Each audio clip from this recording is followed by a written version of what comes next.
Une chambre parmi les 29 que met cet hôtel à disposition des sans-abri. Ils sont aujourd'hui une quarantaine à loger depuis début décembre, dont des familles.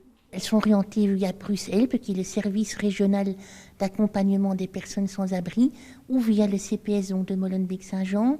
Et là, elles sont accueillies par une équipe sociale, psychosociale, pour effectivement voir un petit peu si l'hébergement dans cet hôtel Bellevue leur convient. L'hôtel, qui appartient à la commune, avait dû fermer suite au premier confinement. Des activités ludiques y sont proposées aux résidents ainsi que la distribution de 3 repas par jour. Un accompagnement psychosocial est prévu sur le long terme. C'est une transition d'une certaine manière entre la rue et finalement ensuite des objectifs donc, de vie, un projet de vie qui est à construire. Et dans ce lieu justement qui est tout à fait rassurant, ils peuvent prendre le temps justement de réfléchir à ce projet de vie avec une équipe et justement de se baser sur leurs compétences et leurs ressources pour pouvoir construire ce projet de vie.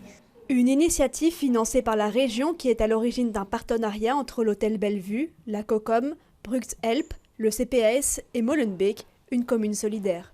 C'est très important pour la commune et pour ses habitants. On est très fiers de faire ça. On participe à l'effort commun de la région pour pouvoir donner une issue à ces gens qui sont en rue, vu les inégalités sociales croissantes qu'on regrette aujourd'hui. Et chacun de nous peut voir qu'il y a de plus en plus de gens dans les rues, y compris des familles, et on ne peut pas rester comme ça.